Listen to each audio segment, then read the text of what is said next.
Well, good afternoon and welcome to Xandermonium, the talk show that gets you talking. I'm Xander Gibb, and on today's show, I will be breaking down the hottest topics and trashing tinsel with my co-host, author Tyhe Egar. More to come in a mere moment. So as per usual, you can interact with us during the show in the chat room at the bottom of the page. Keep scrolling down, it will take you there. Now, if it's not letting you join in the chat, that's because you have to join Blog Talk Radio, unfortunately. But you can do that very simply with either your Facebook or your Twitter account, and then that will let you join in the conversation. So you can also call us. We'll be taking your calls throughout the show for comments, questions, or just generally to say hi. 347-884-9061. That's 347-884-9061. It doesn't end there, people. You can also tweet us. My Twitter handle is at XanderGibb, XanderGibb, capital X, capital G. And if you tweet me and you're too shy, I will make your point for you. You can also tweet Tyhe, and Tyhe's Twitter handle is at Tyhe Egar, TYHEPAULEGAR, capital T, capital P, capital E. Oh, yes, indeed. So it was another interesting week in the house of Gibb, where my prayers were answered and my car passed its inspection. Hallelujah. I, however, did not win the lotto and was not able to buy a new car and a swanky new pad to boot. Now, all joking aside, I was really grateful for that small mercy. Now, even though my car is not the best-looking vehicle on the lot, it's mine, it's paid for, and it gets me from A to B. Well, for now, at least, until I can afford something a little bit better. So it got me to thinking about how dissatisfied some people are with their lives, homes, jobs, etc. Now, let's face it. Come on, be honest. We're all guilty of this in one way or another. Yes, even me, little old Zanny G, gets a little dissatisfied from time to time. Now, I don't think it's wrong to want to better oneself, but we should be willing to put the work in to achieve the said betterness, or zeal for betterness can turn into, yes, you guessed it, bitterness. Now, I enjoy nothing more than saving for something I really need and then getting to the stage of finally owning it. Now, ambition and wanting to progress is totally human and natural and essential for us to all build on our drive and make something better. There's a necessity for me to forward plan in order to be able to continue my evolution. Now, after 2 years in radio, I now have a TV show, which is such an amazing privilege, and using a local TV show to develop my skills and build my audience is phenomenally interesting. Now, I'm so grateful to have those to those who have continued to support me and share my work and links, etc., and to revel in my success alongside with me. But, there'll always be a segment of those around you who cannot share in your joy or move on with you, and that's perfectly normal and natural, too. But it's also indicative of exactly where they are at on their journey, too. If we're not happy with our own lot, how can we celebrate the success of others? Now, this used to bother me far too much, and I used to take it personally. But now I see that it's far more indicative of where people are at in their own particular moment in time. Now, the key for me has been learning to roll with the ups and downs, as it'll never be just plain sailing. But enjoying the process is just as imperative as reaching the goal. That was my soapbox for this week. Now, if you'd like to come and get on your soapbox about any subject you please, email me at xander@xandergibb.com.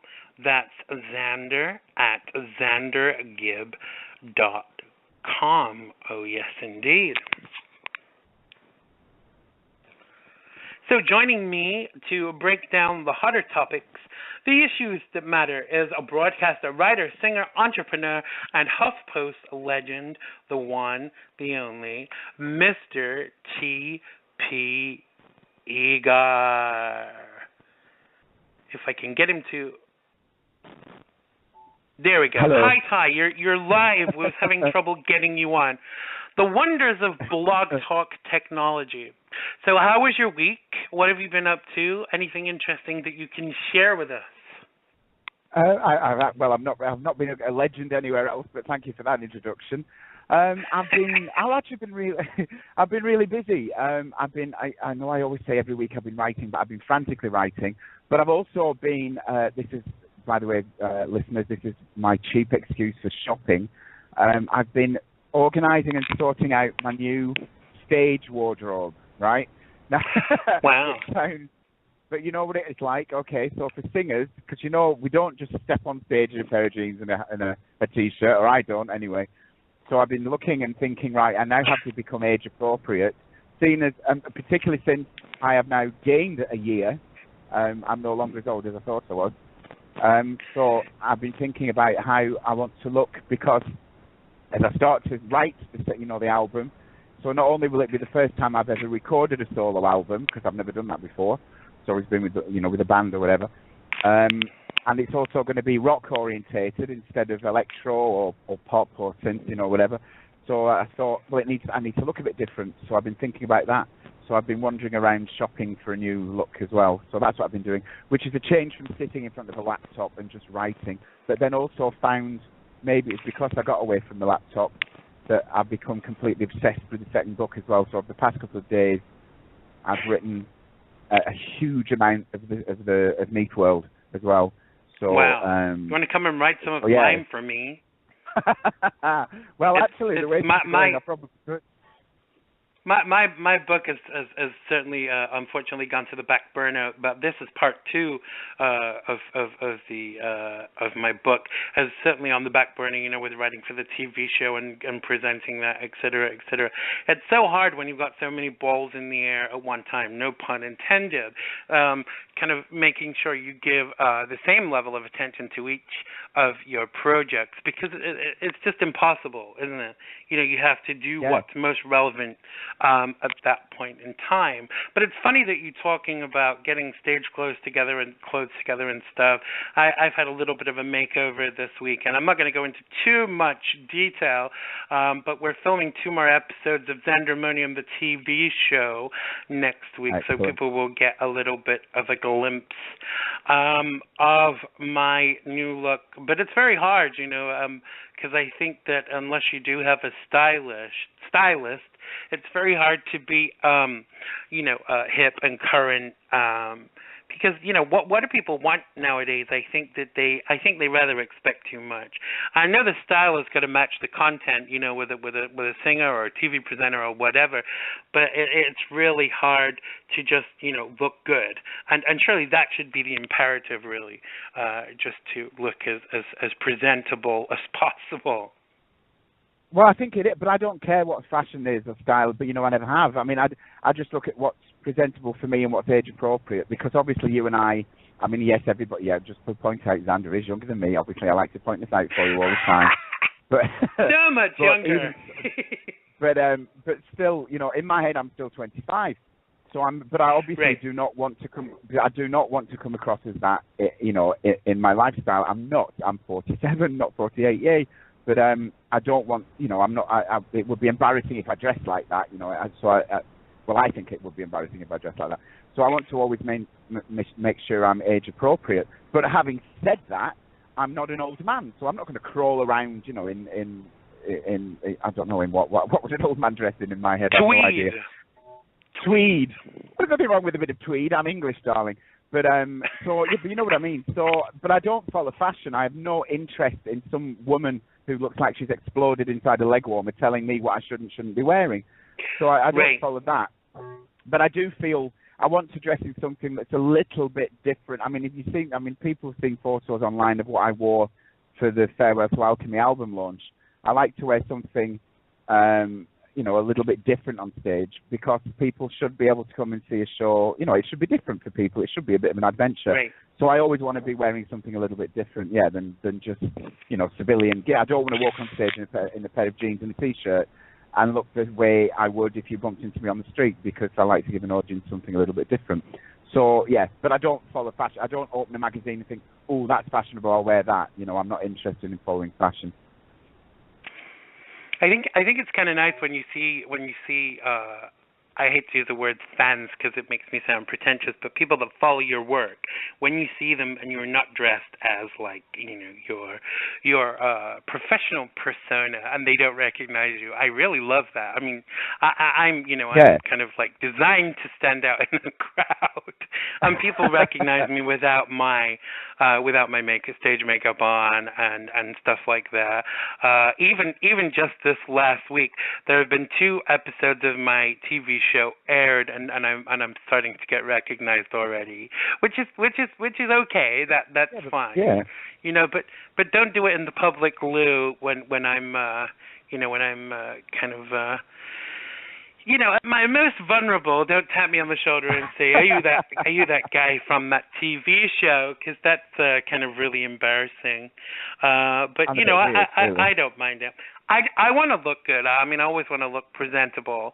I never want to leave the house, you know, not looking at least halfway decent, even if I'm not looking like, a superstar. I always want to kind of, you know, because you never know who you're going to bump into, and it's, you know, in the echelons that we mix in, you just never know who you're going to meet. So you want to make a good impression, because they say, you know, you don't get a chance to, more than one chance to make a first impression, as it were. But someone who didn't go on. No, you're absolutely right. I wasn't going to. I was just a bit strange. I mean, I would be suspect of anybody who wanted to talk to me in a public convenience. Yeah, exactly. Let's not go there. You broke my segue then, but what I was going to tell people about was, hey, it's absolutely fine. It's live radio.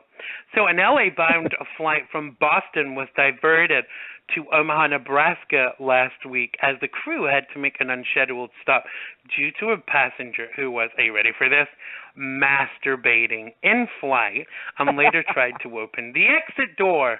Now, I presume they're talking about the exit door to the plane.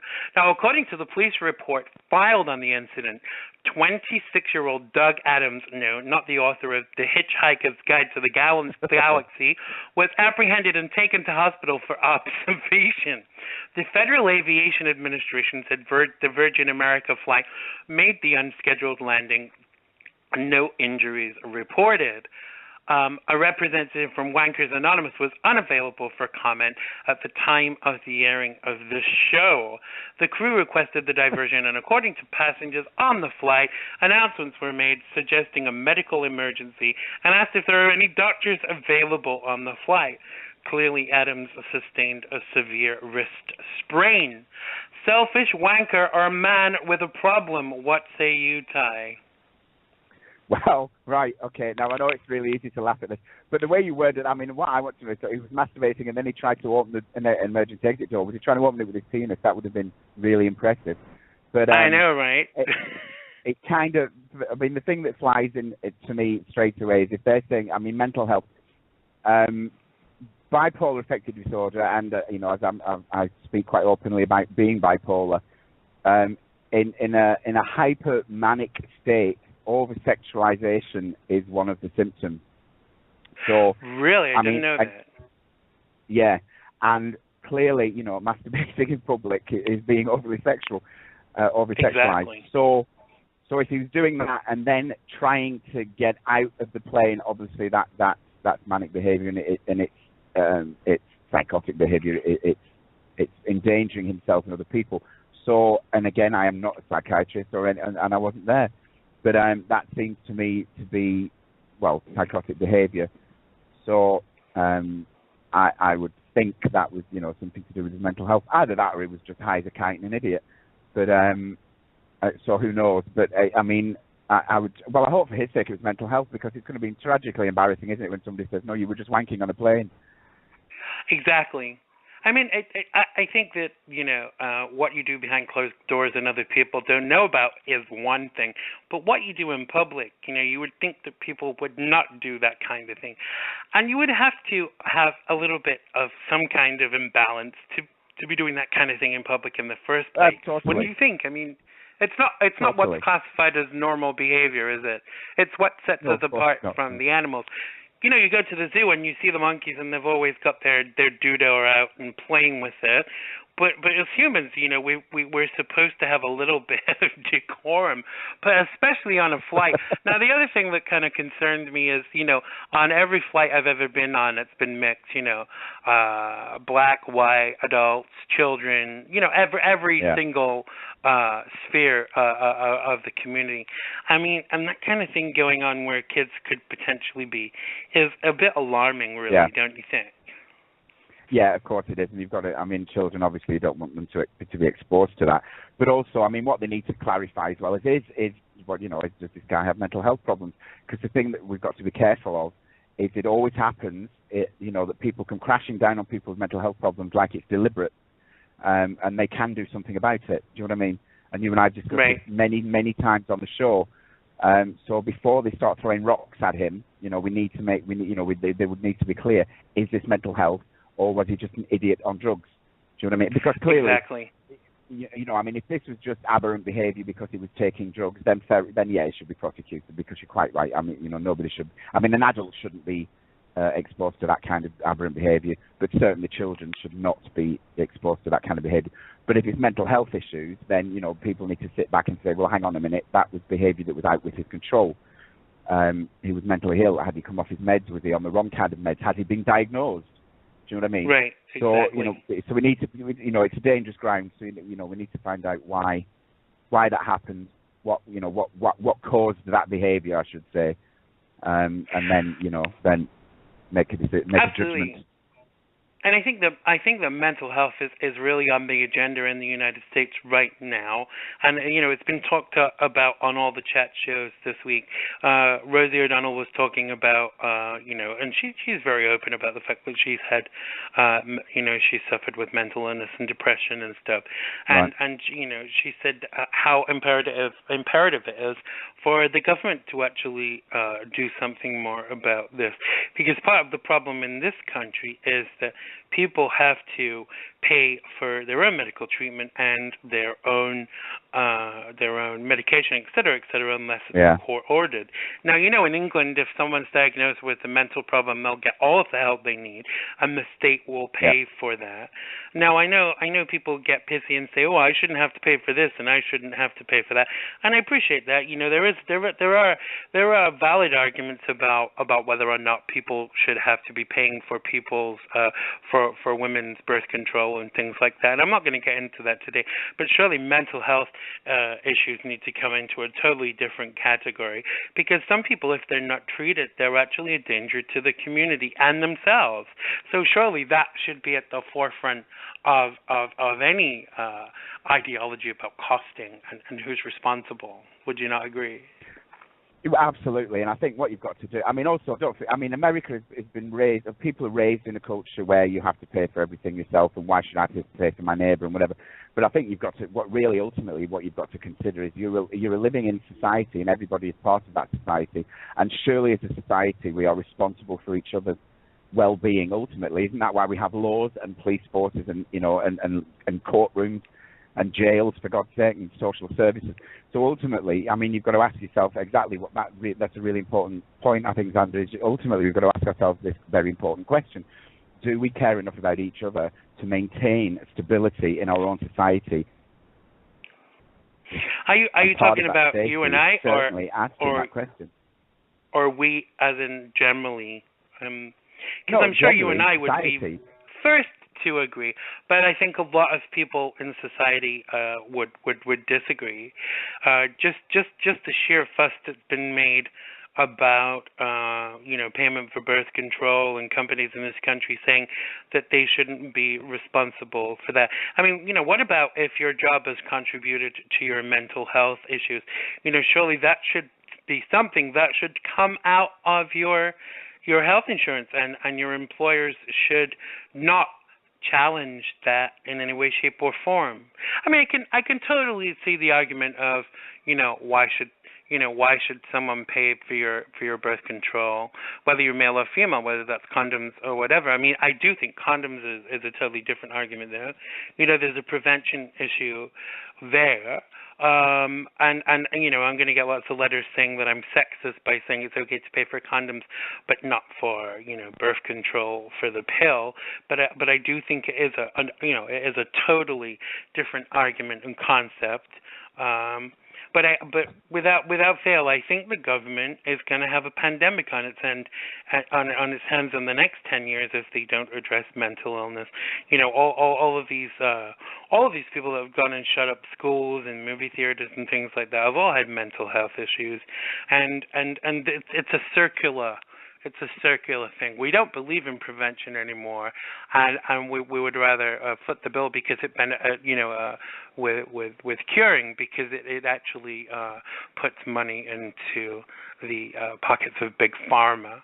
And if we don't consider preventative measures, we'll have an epidemic or a pandemic, however you want to term it, on our hands.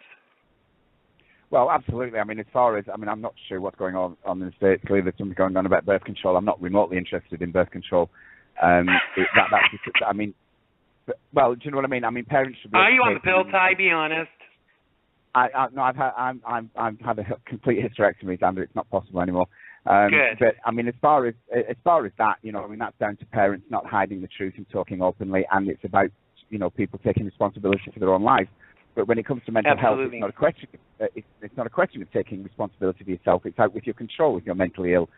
But certainly, but the people who always object, what makes me really angry, but on the other hand also makes me smile really sardonically, is the people that object are always the ones that shout the loudest when they become the victim. It's the same as people who shout about no, I don't want to give up my right to have a gun, and then tragically one of their family members is killed. And then they're the first people at the front of the queue saying, "No, we should stop having guns. It's all wrong." And yet, so they don't want, they don't want to pay for it. No, why should I have to pay for somebody else's problem? Then they become a victim. Suddenly, they're the loudest shouting victim, and that kind of makes me sick.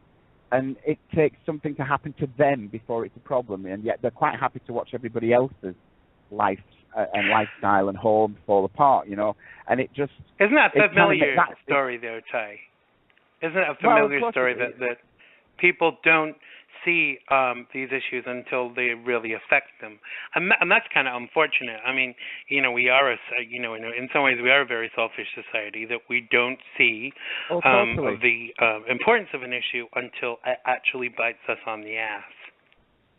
Totally, but that's why now I can't. Well, I do laugh in people's faces, and I do it on Facebook. I mean, that's what's happening over here now when we won't get into it. But I'm no longer subtle with people at all. And I do laugh at people, and I will stop people and just say, no, stop complaining at me. I am not remotely interested in what you have to say. We've had this discussion. You did what you did. I told you what would happen. I am not now prepared to sit and listen to your BS anymore. Go away. Right. I refuse now. This kind of feeds into your story that you want to bring along today, doesn't it, somewhat, about, things that we've been talking about for a long time that have actually, we've been proven to be right about. So tell us, give us a bit of a synopsis about the story that you've brought along this week. Well, what I thought I would do, actually, is I got, there's All Out is a huge campaign that you and I have been involved with. Andre and Jeremy are two guys that started with the All Out campaign. Now, when you and I were condemned, basically, for our huge campaign against Sochi and the Olympics because of the way our our LGBTI brothers, sisters, etc., are being treated in Russia, there was a huge campaign and petition going on around the world to do what we were doing, was stop them and stop people, campaign and stop them. The games going on, actually, if we could, but obviously, sadly, we couldn't do that. But the petition that I was signing and then posting out, and you were signing and posting on, went out. And I know not a lot of listeners thought, oh my God, shut up, stop going on about it. But we wouldn't. and we campaigned against McDonald's, and we campaigned against Coca-Cola, and we kept saying to people, boycott these games. So, and everybody, you get these petitions and think, oh, what can I do? One signature's not going to make a difference. So what I thought I'd do, rather than ramble on, and obviously to people listening, I said to Xander, look, I got this fantastic email back from Andre and Jeremy and the All Out campaign, and said I'd just quickly read it out so you can hear actually what had happened by people simply adding their signatures and empowering this campaign. And obviously Xander and I have been doing this, flying it around, transferring it out to people. So they sent this email out to everybody to say thank you, and this is what they've managed to do, okay? So this really quickly, it just says, we won. The International Olympic Committee just announced new human rights rules for host cities. This was their amazing response to our massive campaign in Russia with our partners, Athlete Ally and Human Rights Watch. From now on, potential Olympic host cities have to sign a legally binding contract that requires them to protect lesbian, gay, bi and trans people in line with Olympic Principle 6 on non-discrimination. And here's how we did it. 118,759 of us told the IOC to change their rules for Olympic hosts with an unprecedented coalition of 40 groups. So no country with harsh anti-gay laws like Russia's can ever host the Games again. We delivered a massive petition and sent thousands of email submissions when they asked for feedback on how they chose host cities. Thousands of us marched in the streets in over 50 cities around the world. Over 425,000 signed a petition to world leaders to speak out. We made sure no one could talk about the Olympics in Sochi without bringing up Russia's anti-gay propaganda law. Together, we pressured Olympic sponsors to speak out. We even surrounded Coca-Cola's HQ with billboards. We joined with more than 50 Olympians and athlete allies to get the IOC to include lesbian, gay and bi-trans people in Principle 6, the non-discrimination clause in the Olympic Charter. This is the power of all outs. We're coming together to get big institutions like the Olympics to join us and fight discrimination. And now, because of each of us, we can help make sure the next Olympics there is no more Sochis. Thanks for being part of this movement, and thanks for going all out. So that, to the listeners, is exactly what you can do by simply adding your name to a petition or joining Xandermonium and people like Xander and myself. That's exactly what you can achieve. Absolutely. And where can people find more about All Out? Do you have a web address for them? Do they have a Twitter page? If you go onto Twitter and just look for All Out or Andre and Jeremy, and that's the easiest thing to do, or even just Google them, you will get the full site details. And All Out and Andre and Jeremy, all the details are there. Twitter is how I found them originally. And now, if you add your name to that page, they will send you all the details. They automatically add you into their campaign. They'll send you an email, and if you can easily opt out of it.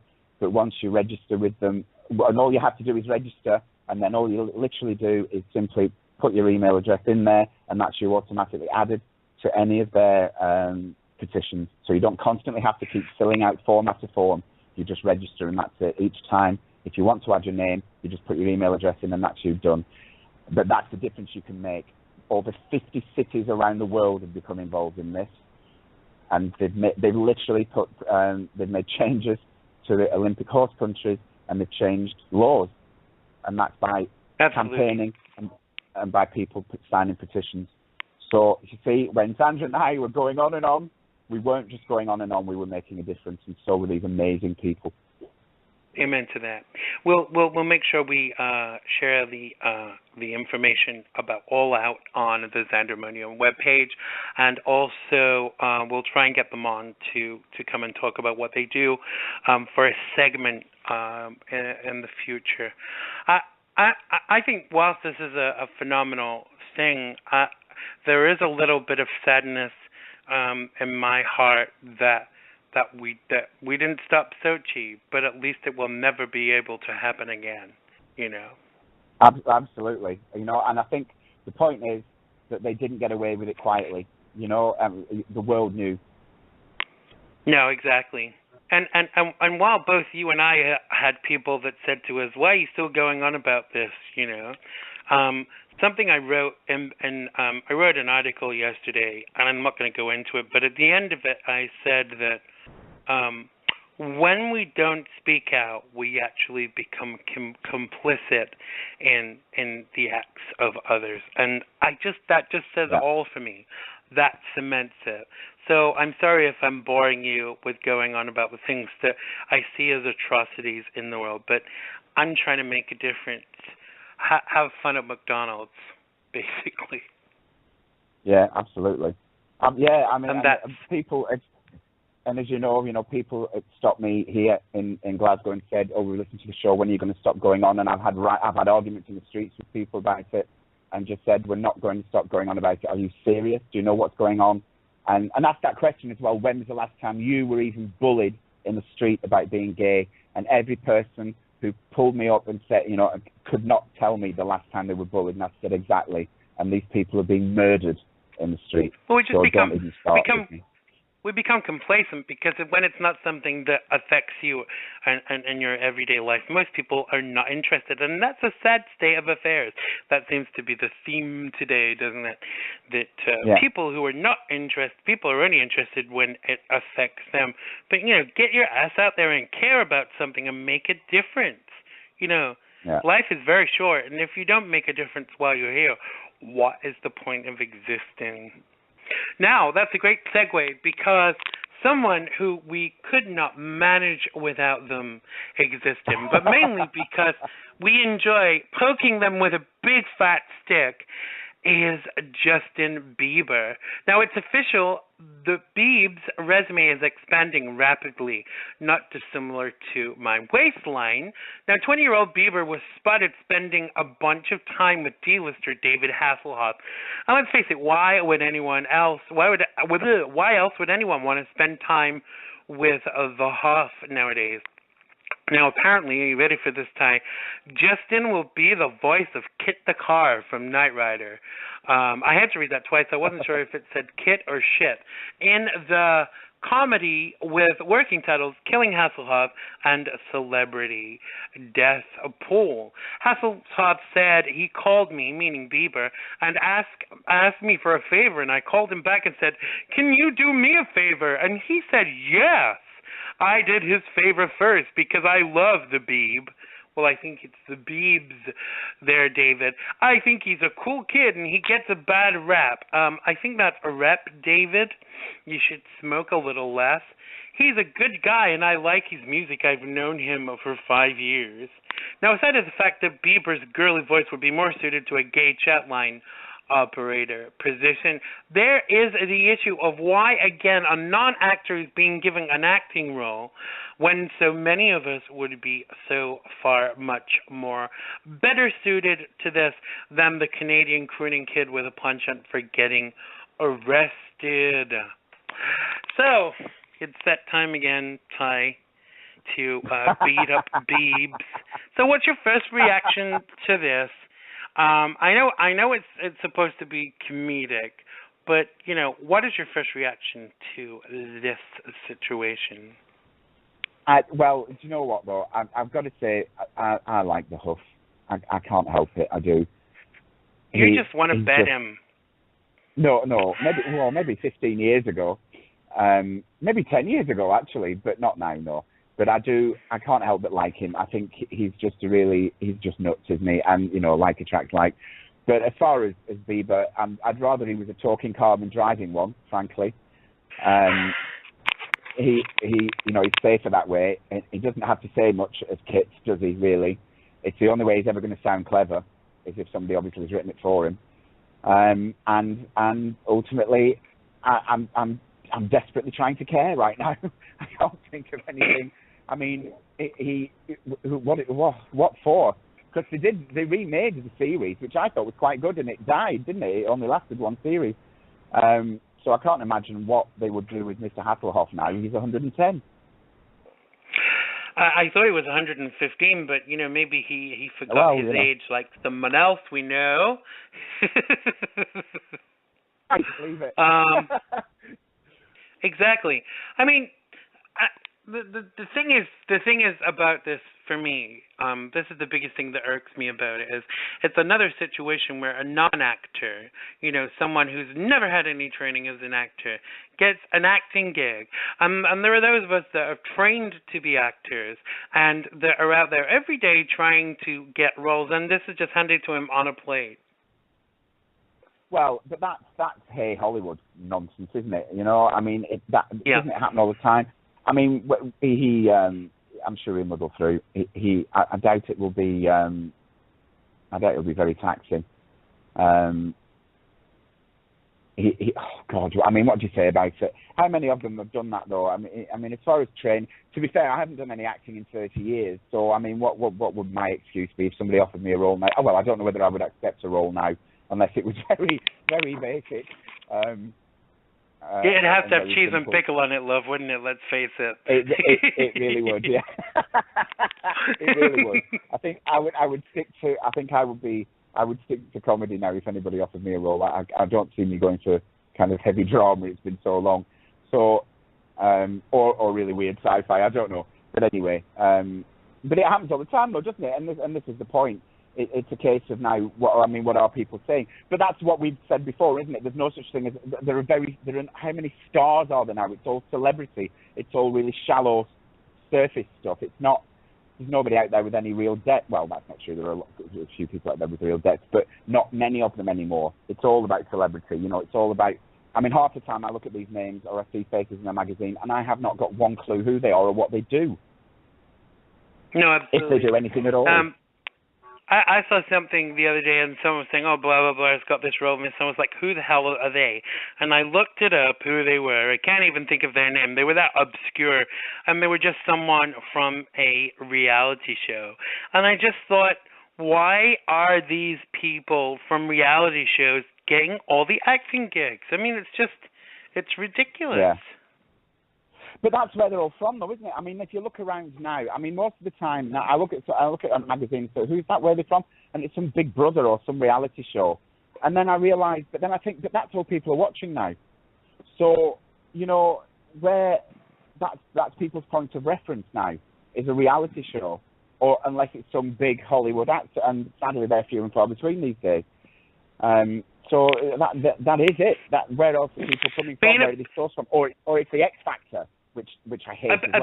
A big part of this is to do with money, because the bigger stars can't command the fees that they were commanding before, and so they are offering it to people who are well known rather than them actually being stars, which is it's concerning, because the whole ideology of reality TV, we've talked about this so many times, is because it's cheap TV. If a celebrity wants $1 million to appear on your show, and you can get Kim Kardashian for $50, you're going to take Kim Kardashian every time. I mean, I'm sure she charges a lot more than $50 nowadays. I'll have to give Kanye a ring and ask him. Talking of Kanye, did you hear about that? He got pissy with the kid in a wheelchair because they didn't stand up when he told everyone to stand up. Did you hear about that? No, we talked about it the other week, though, didn't we? But wasn't that? Didn't he say he checks every? Oh, was that something else I read? Somebody he checks. He said that he didn't mean it. He didn't mean to say it to that kid. He checked that he wasn't in a wheelchair. Idiot! What a freaking idiot! But that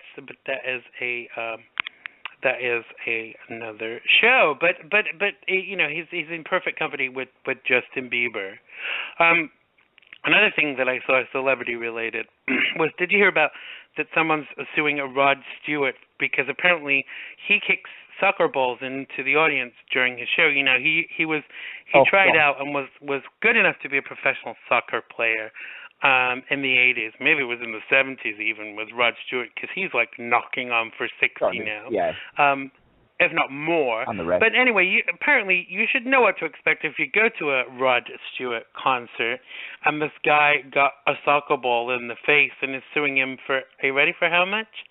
$10,000. Can you believe it? Good God. So we've become such a liturgious society now that he's going to have to put a kind of disclaimer on his tickets in future saying, warning, you might get hit on the nose with a soccer ball. Seriously.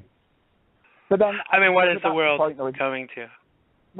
But exactly, really. I mean, it's like, well, just stay at home and watch the Blu-ray. Do you know what I mean? It's just absurd. Because you could, I mean, what are you going to do? Stub your toe on the way into the gig? Well, that was his fault because I was going out to see him. It's just ridiculous. And if you're stood in a gig and you can't see a football, if you're stood in a gig and you can't see a football coming towards your face, it's time to visit an optician. Because, I mean, do you know what I mean? It's not a ping pong ball, is it? I mean, a football's quite large. No. It's the same size as your head. You know, if you can't see a head flying towards you, it's time to quit. Yeah, exactly. And let's face it, unless it was the first ball he'd ever kicked out, apparently he's been doing it for 30 or 40 years, kicking out soccer balls. Yeah. Mostly these soccer balls are signed, and the people that are lucky enough to get them sell them for thousands of dollars. So don't complain to me about it. Yeah, it's unfortunate, but open your eyes and learn to catch, you big girl.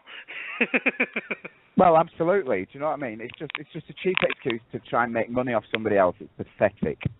Actually, do you know what I would do if I was a judge in that? If that landed in my courtroom, no pun intended. I mean, I would just look at him and say, right, just to get this, just to be clear, right? I woke up this morning. I walked into my courtroom where there are going to be murderers, rapists, and God knows what else walking into my courtroom, and you're sitting here telling me that you're suing Rod Stewart for 10 grand because you couldn't see a football coming towards you after you watched him kick it off stage. Do you know what? I'm charging you 10 grand for wasting my time. With contempt of court. I can just see it. Absolutely. This is the courtroom of Judge Tyhe Paul Egar. The people are weird. The cases are weird. Weird justice, love. That's what I'm about. It just came to me in my brain, you know. This is the courtroom of Judge Tyhe Paul Egar. Absolutely. I like that. Yeah. Bring your own bacon butty. Absolutely. You know, if there are any producers listening who have more money than us, we're up for that. That would be absolutely that would be quite funny to do, wouldn't it? And just have people come in with the most ridiculous things and just rip the shit out of them, and just, you know, really highlight their idiocy for what it actually is. I mean, I complain a lot. I complain to companies and stuff, but there's no one that could ever say to me that I didn't have a warranted complaint. Because if you don't have a warranted complaint, it's all just piss and wind. Let's face it. I mean, well, so what? You got a bloody nose. Learn to catch. Yeah, Go on. Sorry, what were you going to say? You've just got that in my head now. I want my own show called Let's Address This, Shall We? And I'm going to sit them down and say, right, let's address this, shall we? So what you're saying to me is, I'm just going to run through it, and at the end of it, just look at them and say, now, so are we clear? You're a complete idiot. Just, you know. Let's film the pilot when you come over. Okay. With you, and you got to be sitting on a throne with your crown just tilted a little bit, and a scantily clad young man holding a tray of bacon butties. That's bacon sandwiches for you Americans out there. Oh gosh, that was funny. Say again. My train would kill me if I mentioned bacon sandwiches. I had Domino's. I know. Tell me about it. It's just not good. I'm trying to be so good right now, but it's so hard because everything that's really tasty is just so bad for you. I know. But you know, we will get there. So,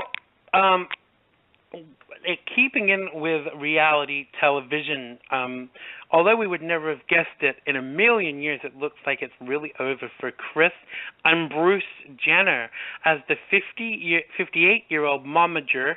That's mom and manager together. She came up with that. Well done, Kris. Okay. Finally filed for divorce after the pair separated more than a year ago. Now, apparently the divorce is totally amicable and no lawyers have been involved. Everything has been worked out with their business managers since the couple reportedly married without a prenup. Silly people. They've agreed to split their property. Neither is seeking spousal support, and they cite irreconcilable differences as the reason for the split. And not that Chris is a controlling, self-centered bitch, as first presumed. Now, Chris has asked for joint physical and legal custody of their 17-year-old daughter, Kylie, and made requests to keep her own jewelry and her extensive dildo collection. Bruce has allegedly requested half of Chris's wardrobe for reasons best known to her. I mean him. I mean it. I mean to Bruce. So you go, girl, and the Samaritans will be taking your calls. I mean, do we even care, Ty, that they're splitting up? No, absolutely not. And the only thing, I mean, God love him, the last headline I read was, it's all a shame. He's still wearing his ring. And yesterday, he was still wearing his ring. He was seen yesterday still wearing his wedding ring. And she's over in Paris partying with the daughters. And I just thought, well, why is that so terrible, really? They're separated, the divorce thing. What should she be doing, living under a bridge like a troll? And looking at him, I know he used to be a world-class athlete, but he just looks like he's escaped his own funeral. I don't know about a divorce. He does. He looks terrible. He really does. He looks dreadful for a former world-class athlete. I mean, I know we're all getting on, but I mean, he looks absolutely shocking. I'm concerned. Well, I would be concerned if I gave a damn, but somebody should be concerned. I think part of it is that he's had so much plastic surgery, and the stylists they work with on Keeping Up with the Kardashians are clearly blind and stupid too. Because even if you work with a stylist, you actually want to be able to stand back in front of the mirror and say, "Yep, I actually look fantastic." And how could Bruce Jenner say that? Clearly he's wearing rose-tinted spectacles if he thinks that he looks good. It's scary. But that's it. But I've always wondered, though. I've been watching a show actually on E! At the minute called Botched, and I can't stop watching it. It just fascinates me. I've seen it. I'd never seen it before, and I literally sit here with my cup of tea because yes, folks, I'm English, and I can't stop watching it. I'm just sit here with my mouth open, amazed at these people, and just think, are you serious? Are you special needs? Is there something? What is wrong with you? How can you possibly look in the mirror and think, yeah, that looks great? The only way that would look great is if you were born on a planet where people look smashing when they've been punched in the face with a pan. It's awful, and I don't understand. Really, I don't understand, because none of you, if you were listening to this show ever, none of you look good. You look awful. It's dreadful. Your forehead's supposed to move. Your lips are not supposed to look like they've been inflated with a bicycle pump. And the rest of you are supposed to look like you are not 25 when you are 50. It's just wrong. The other thing that really kind of concerns me, I've watched that show Botched, and there are people on there that get plastic surgery to look like someone famous. Like, there's that guy who had plastic surgery to look like Justin Bieber. His name escapes me, but he did a song a couple of months ago with Adam Barta, which I thought was just hilarious, that you get yourself to look like Justin Bieber, and then you go and become a singer. I mean, I thought the whole ideology of being a reputable artist was to actually look like yourself. Well, certainly you and I have strived to be individual for 25 years, 30 years on my part. But 25 years in the business. This is darling. I know I've got to chauffeur to the Scabby Cafe in Soho. That was a Danny LaRue joke for those of our listeners that didn't quite get it. But sorry, Ty, I interrupted you. Go on. But individuality would be my whole point of being a musician and an actor from my point of view. But so I don't get that anyway. But it's just this cosmetic surgery thing has been out of control for over 15, 20 years, or hasn't it? Exactly. Poor Michael Jackson, bless him, clearly had mental health issues, and I never, my whole argument then, I never understood why surgeons would willingly work on him, because I thought it was ethically disgusting. Shall I tell you why? Kerching. Oh yeah, absolutely. I understand that, but that's why I said ethically, financially, clearly, but ethically, it was shocking. How can you say ethics in plastic surgeon without laughing? Well, God, some of them must have it, because there are people out there who have refused. There are certainly cosmetic surgeons out there who have said, "No, I'm not going to do this. It would be harmful, but clearly they're not the ones that are multimillionaires, I suppose. They're the ones that sleep well at night, or that can breathe when they turn over. I don't know. Exactly. Look at that woman they call Catwoman. I mean, apparently she tells people that she had surgery because she wanted to look like a cat. I don't believe that. I believe that the surgeon messed it up so badly that people said, "Oh my God, you look like a cat." So that's what she said. She was like, "Well, that's exactly what I was looking for." Don't lie. You didn't want to look like a cat. I mean, meow. There's a French woman, I can't remember her name, and now I would have researched this. Obviously, we didn't know we were going to be talking about it. Let's do it for another show. But there's a French woman who actually had surgery done. She had her face designed in such a way she wanted it to look more like a sculpture. But she had, I know piercers do this as well, but she had coral embedded in her skull, and if you have it embedded in a certain way while it's live, it will continue to grow. So she has horns. Seriously?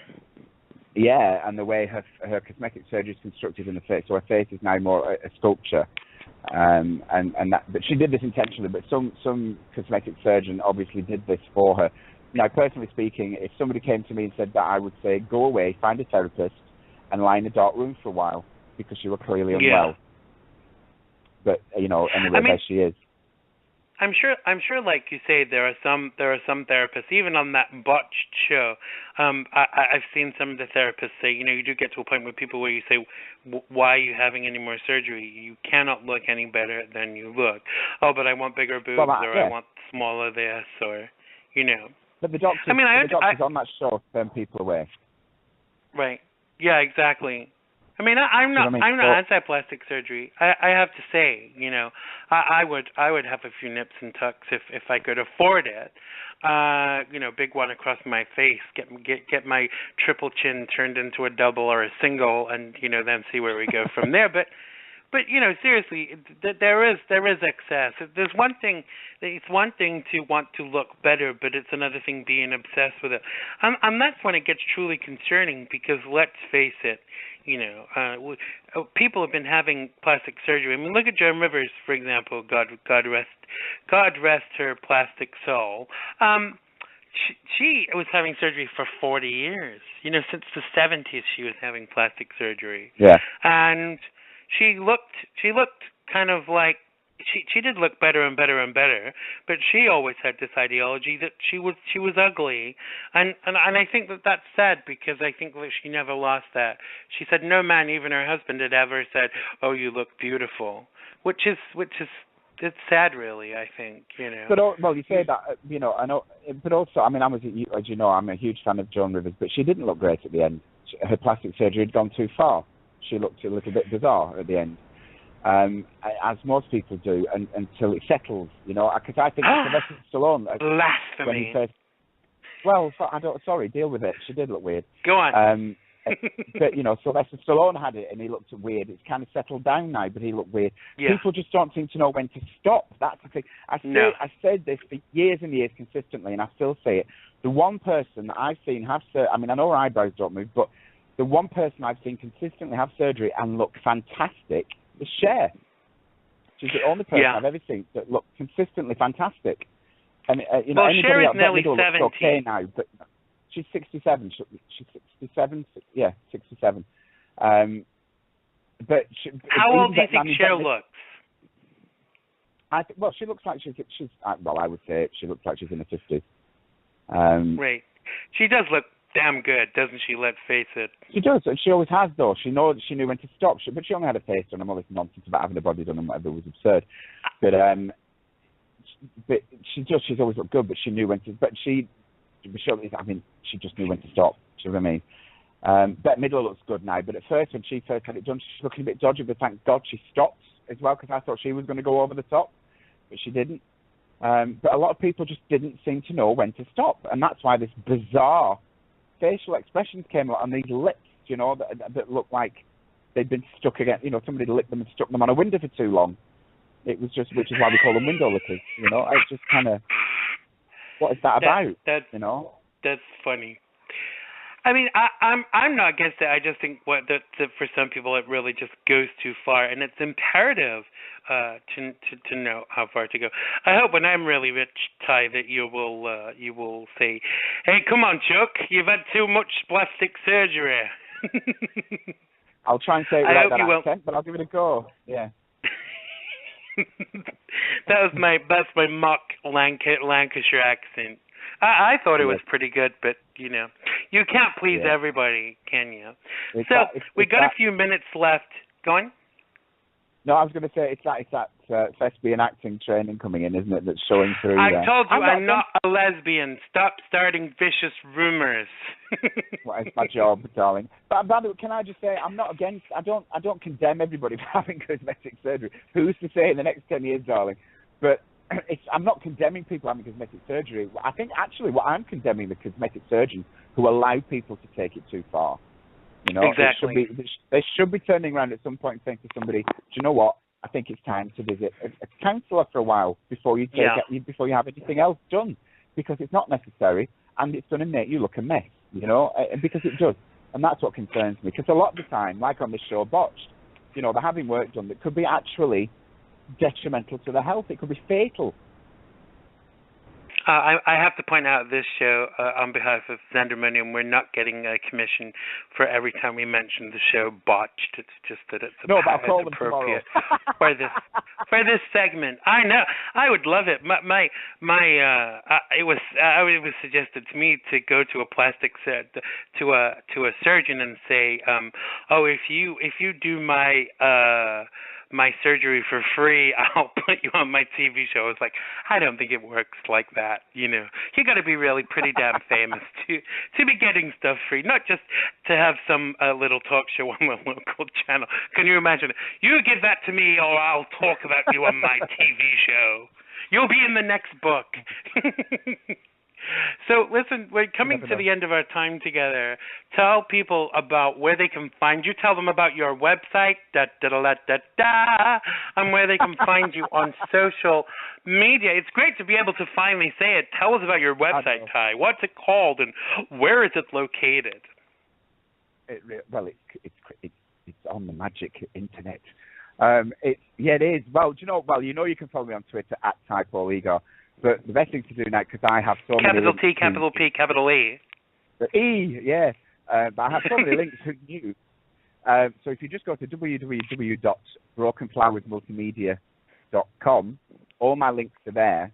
And what it never occurred to me to say this before, but if anybody wants to spark up a conversation with me about the book or whatever, you can just go from brokenflowersmultimedia.com to my author page. There's a link on the website.